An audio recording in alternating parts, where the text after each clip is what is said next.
Hello Stampers, I'm Dina Lanzendorf at Inkin' with Dink and welcome to my video. Today for my video, I decided I wanted to show you how to use decorative masks. Now, what in the world made me think of these and how to use these?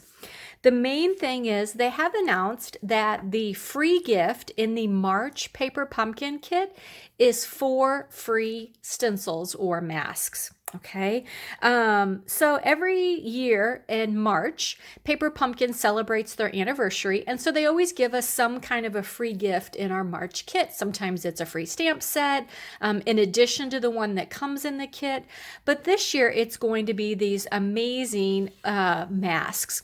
So this is one we've had somewhat like it before. I'll show it to you. Love it. I love this one with the mountains, this one with the starburst and the stars. I just love all 4 of these. They're going to be so fun. So just to help you decide whether you want to subscribe to Paper Pumpkin in March or not, I thought I would show you some ways to use masks.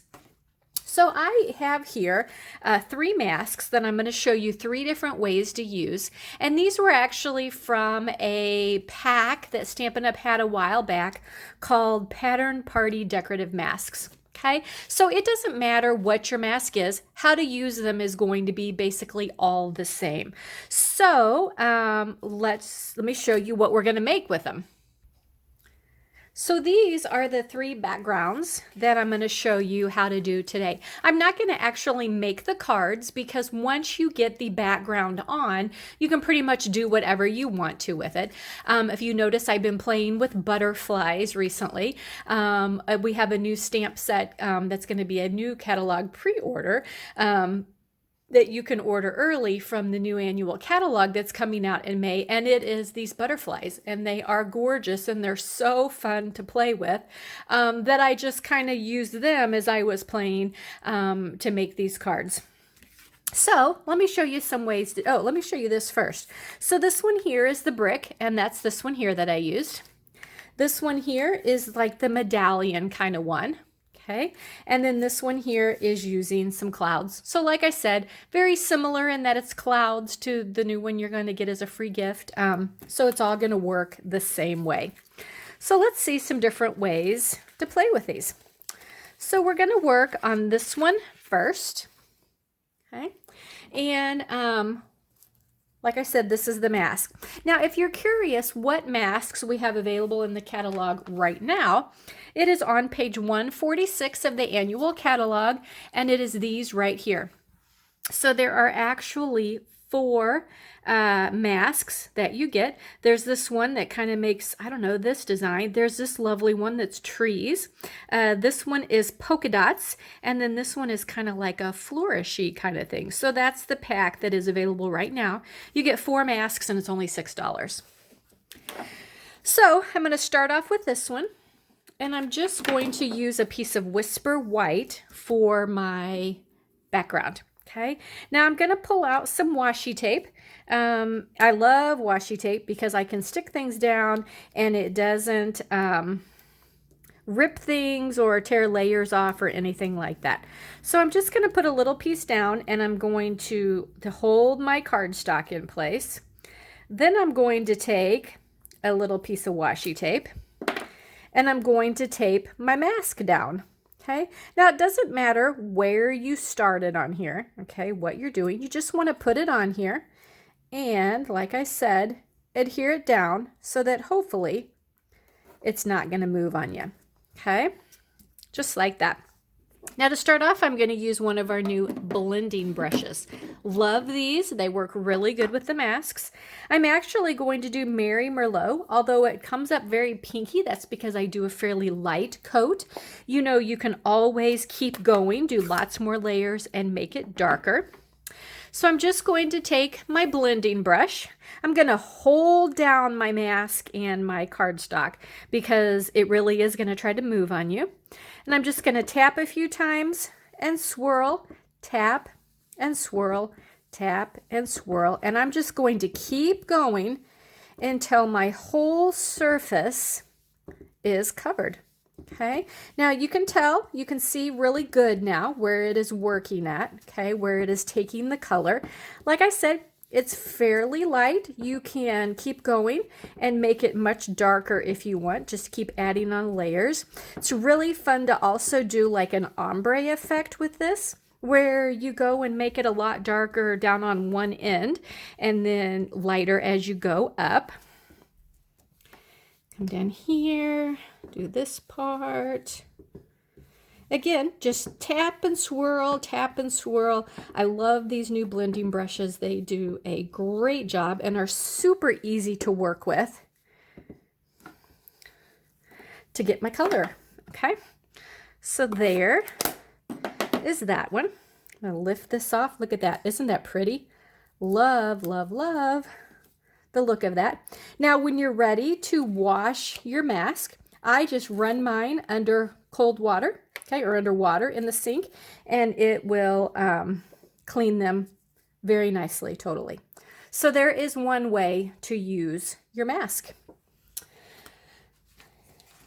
So another way, I'm going to do that one last. Let's do this one next. So it's right here. I'm going to use my clouds. Again, I'm just going to get another piece of white cardstock. I'm going to go ahead, tape it down again. Get my mask. Let's tape it down. Okay. This time we're going to use a sponge. Now, when you buy your sponges, they are actually round, a big circle about like that. I cut mine in about 6 pieces. Okay, so I cut it in half and then cut each of those in half again, just because I find this a whole lot more easier to work with, more manageable than a big round sponge. So all we're going to do on this, you're going to tap, tap, tap, and then just tap. So just lots of tapping for this. Okay, so keep re-inking. And what I like about this is you can very easily determine which of your clouds get covered and which don't.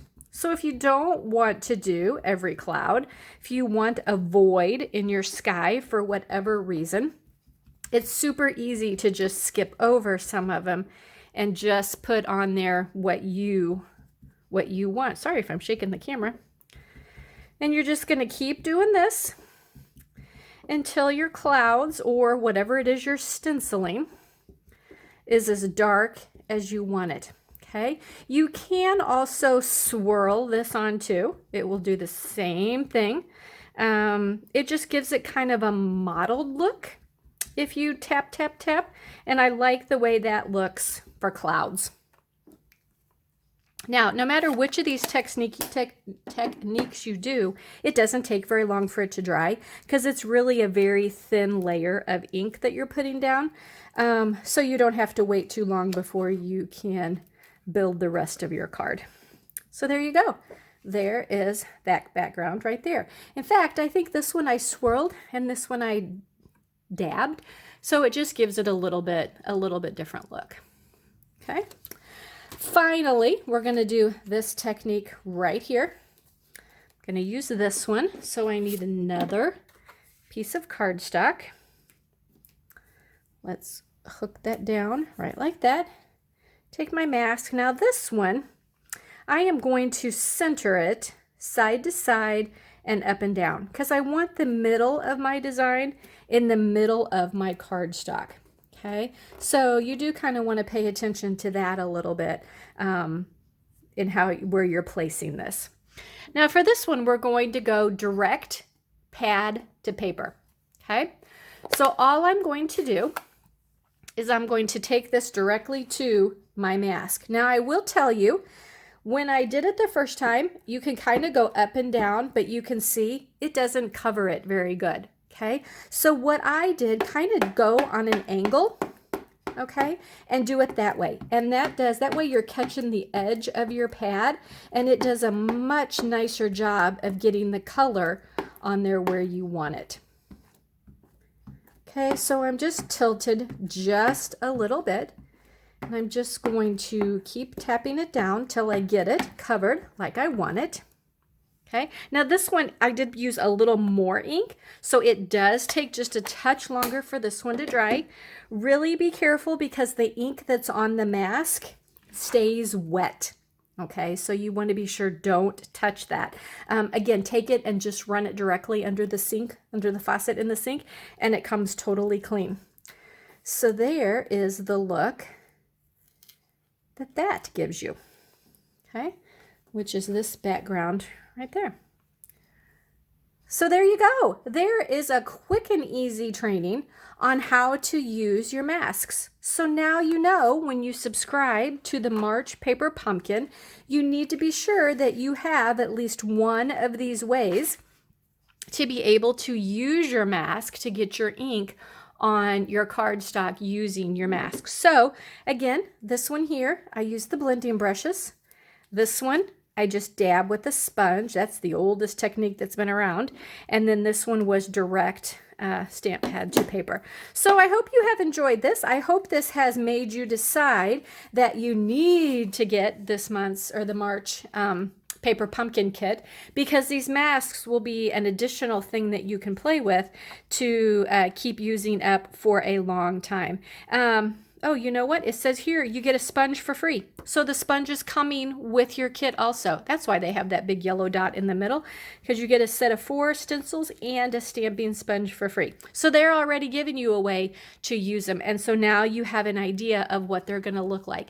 And again, they are amazing looking. There's a sun. You could use this. Oh my gosh, you could do mountains. Then you could do sun and the clouds. You could do the mountains at night. It's just an amazing number of ways that you can use these to make gorgeous, gorgeous cards.